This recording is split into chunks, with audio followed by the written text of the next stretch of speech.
Very good morning, dear students. Dear students, we started history chapter 1, that is the French Revolution, and we started the chapter with the incident which took place on 14 July 1789. And we saw how the people attacked the Bastille fortress. Fine. Then, after that, we talked about the French society during the late 18th century, how there were three estates, the first, the second, and the third estate. Fine, what sort of taxes they had to pay, what privileges the first and the second estate was enjoying. Then we talked about the struggle for survival, that is the subsistence crisis. Fine, how did it took place, what all happened. Fine, how the people were struggling for the basic means of livelihood, that we discussed. Today, children, today we are going to discuss the growing middle class, envisages an end to privileges. Fine. How this happened? See, in the past, peasants and workers had to participate in revolt against increasing taxes and food scarcity. Fine. They had to take part in the revolt, but they lacked the means and programs to carry out full scale measures that would bring about a change in the social and economic order, but they were not able to do so. This was left to the house of groups with a third estate who had become prosperous and had access to the education and new ideas. Children at this time, a section of third estate became prosperous, means they became educated. Fine. Now, who were those people that we will discuss? The 18th century witnessed the emergence of social groups termed as middle class, so who earned their wealth. Now, who were the one? Those who got educated. So see, they were the upper class people, like the merchants, the traders, the lawyers, the manufacturers. They all became educated. Fine. So then what happened? Now, how they became prosperous? How did they get money and after that they became educated? See, the reason behind their prosperity was expanding. How did they earn the wealth? Through expanding overseas trade. They expanded their trade, and from the manufacture of goods such as woolen and silk textile, they were exporting these and they were getting money. So they became richer members of society. Now, in addition to the merchants, even the manufacturers, the third estate included lawyers, administrative officials, and all were there. Now, these people they become educated, and their ideology changed. They started believing that no group in the society should be privileged by birth. Fine, rather every person should get a social position. Fine, that depends on, that should not depend on the birth. Fine, these ideas which took place in the society, they talked about the freedom and the equal laws, equal opportunities. Even the philosophers, they supported them, like if you talk about John Locke, Jean Jacques Rousseau. Fine. Now, John Locke, he wrote the book Two Treatises of Government. There he refused the doctrine of the divine and absolute right. Means he said that nobody should get privilege by birth. Fine. Then Rousseau, he carried the idea forward. He proposed that a form of government should always be based on social contract between people and their representative. What he said, that that there should be equal voting rights for all. Fine. And there should be a democratic government. Fine. Then the third one, that is Montesquieu. He wrote the book the spirit in the spirit of the laws, and in that book he talked about the division of powers with the government, like we have today legislature, executive, and judiciary. Fine. Now all this model, fine, government was put in force in USA first. That these three bodies, legislative, executive, and judiciary. He said that the power should be divided. So it first it put in force in USA. After that, when the 13 colonies of USA became independent from Britain, because 13 colonies were under the British rule. So when they became independent, they followed this. The American Constitution and its guarantees individual rights was an important example for political thinkers in France.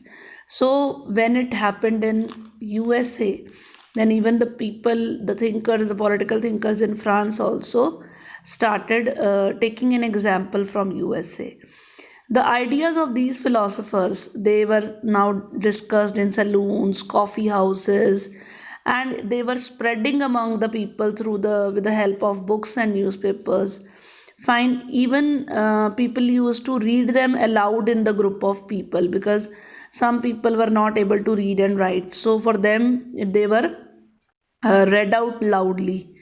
The news that Louis 16, he has planned for further taxes. He's going to impose the further taxes to be able to meet the expenses of the state, the anger and protest against the system of privileges. So people, they showed their anger just for this, they, because he was going to add on more taxes. Fine. Then children, the next topic is the outbreak of the revolution. Fine.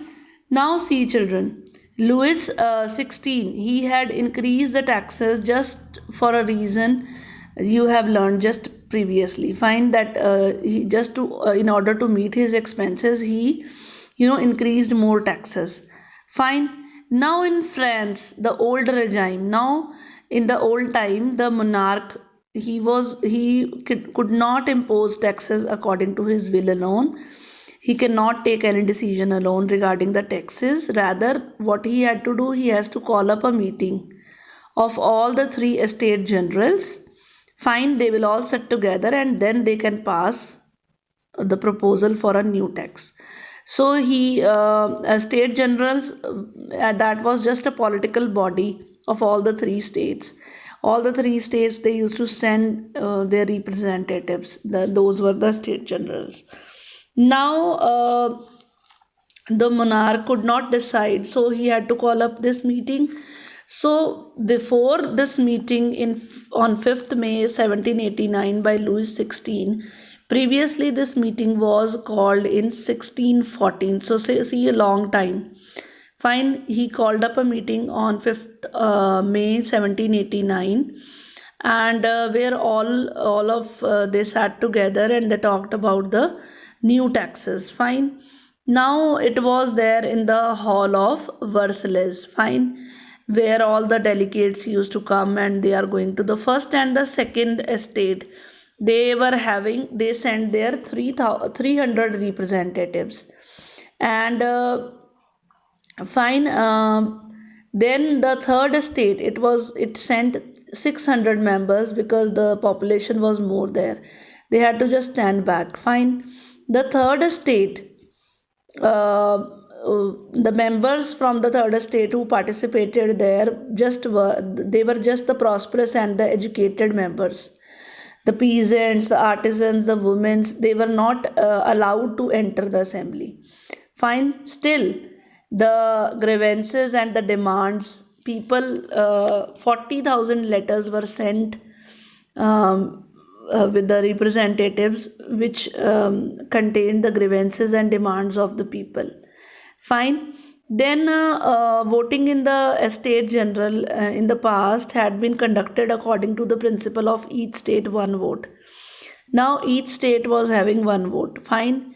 And Louis 16, he also determined to continue the same practice, but the members of third estate, they demanded that voting now be conducted by assembly as a whole.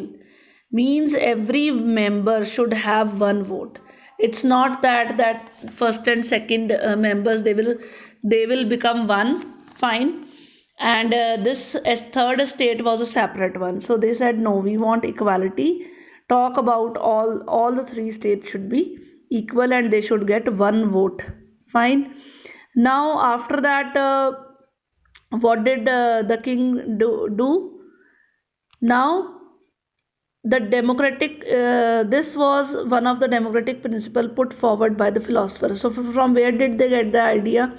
They get the idea from Rose, because he has written in the book that everybody should be equal, but the king, he rejected the proposal, and the people of the third estate, they walked out of the assembly. They protested against the king, and they all what did they do?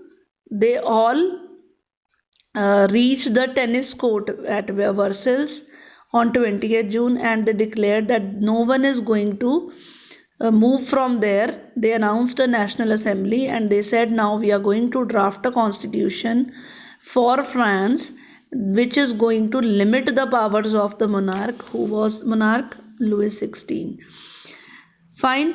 Even they were the movement was led by Mirabeau and Abbe Sieyès. These were people from the noble family. Fine. Mirabeau was from a noble family, and he was convinced by the need to throw away a society, to throw the society away from the feudal privileges.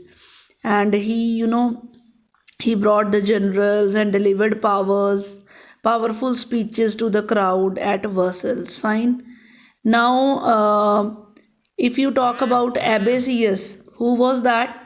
He was a priest. Fine. And he even wrote an influential pamphlet. The name of that pamphlet was What is the Third Estate? Fine. So we will talk about this further in the next module, children. Thank you and have a nice day.